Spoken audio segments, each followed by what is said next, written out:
BFM Business, BFM Patrimoine, la polémique. Nicolas Dose, bonjour. Bonjour. Coup de théâtre sur l'avenir de la voiture à essence en Europe. L'Allemagne bloque in extremis la signature de l'accord qui prévoyait la fin des ventes en 2035. Que s'est-il passé ? Il se passe ce qui se passe chaque fois que vous prenez une décision politique un peu à la va-vite, un peu intuitivement, la main sur le cœur, à l'apparence vertueuse, dictée par l'émotion d'un événement qui vient de se produire sans étude d'impact, et que cette décision politique finit par se heurter à la réalité. Et que vous réalisez tout simplement qu'elle est intenable. Vous prenez François Hollande, 2012, je ramènerai à 50% la part du nucléaire dans la production d'électricité. Je ne vous fais pas un dessin aujourd'hui, je crois que ce n'est pas la peine de revenir sur l'histoire. Vous prenez l'histoire des ZFE, là, toutes les grandes agglomérations qui passent la main sur le cœur à la ZFE, on va interdire les centres-villes aux voitures polluantes. Ça vire à la bombe sociale, même la ville de Lyon, pourtant administrée par les Verts, décide de se donner plus de temps, alors peut-être effectivement guidée par un calendrier électoral. Et je vous prévois la même chose avec la décision d'interdire à la location un logement qui est classé G, parce que énergivore. Et quand on va réaliser le nombre de logements que ça représente, qui sont interdits à la location, qui vont venir siphonner le parc de logements locatifs, c'est juste une hécatombe en perspective. Tout ça, ce sont des décisions qui sont des décisions intuitivement cohérentes, politiquement efficaces, mais sur le terrain et dans la réalité difficilement applicables. C'est exactement ce qui se passe. On est en 2021, Dieselgate, Volkswagen, scandale en Europe. La Commission européenne, dans un élan immédiat, dit ben voilà, en 2035, on ne vendra ni voiture ni camionnette à essence, diesel ou hybride en Europe. Et puis on réalise, ah oui, mais c'est quand même un énorme choc énergétique, choc industriel, ça va être un choc économique monumental.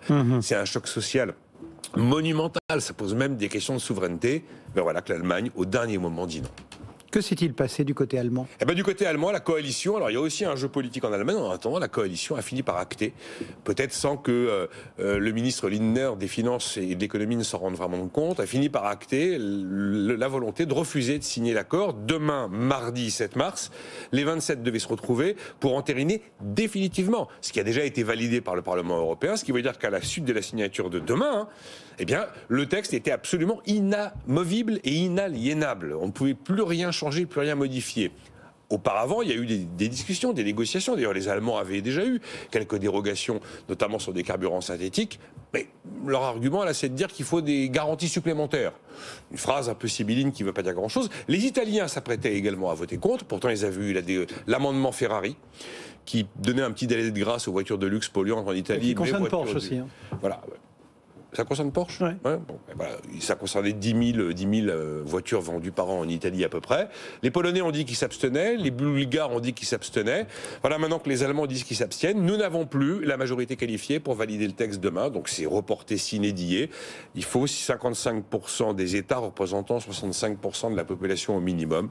On les aura pas. Donc les Allemands viennent d'enterrer, pour l'instant, cet engagement européen d'arrêter la vente des voitures thermiques, des véhicules thermiques en 2035. Ça veut dire que ça ne se produira pas 2035, on peut gommer... Ah oui, ça veut dire que vous pouvez gommer 2035. C'est peut-être plus tard, ça arrivera. Parce que de toute façon, cette transition écologique, elle est évidemment indiscutable. Mais on sait bien que ça a été un choix politique et pas un choix industriel, qui a été pris soudainement, trop soudainement, avec un délai trop court. On sait que ça représente des centaines de milliers d'emplois qui sont menacés dans ce qui est quand même le pilier industriel de ce qui reste d'industrie en Europe, c'est l'automobile, franchement. Donc là, on a des centaines de milliers d'emplois menacés. Vous avez un choc social colossal avec toute une partie de la population qui ne pourra jamais se payer l'électrique à cette date-là. Et qu'est-ce qu'elle fait ? Et en face, vous aurez des gens qui pourront se payer la voiture. Et en plus, le tapis rouge déroulé à la Chine, puisqu'on sait qu'une voiture électrique sur deux est chinoise. Ah, mais tout ça, voilà, dommage que l'étude d'impact ait été réalisée après la décision politique. Bref, effectivement, je vous assure que le 1er janvier 2035, si vous voulez acheter un odieux diesel qui pue, vous pourrez. Je vous dis pas que ce sera possible en 2040. Ouais. Voilà. Et Porsche, notamment, qui investit largement dans ce e-fuel. Voilà, mais...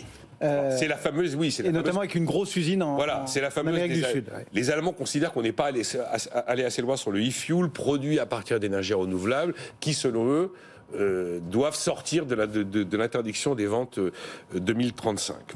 Bon.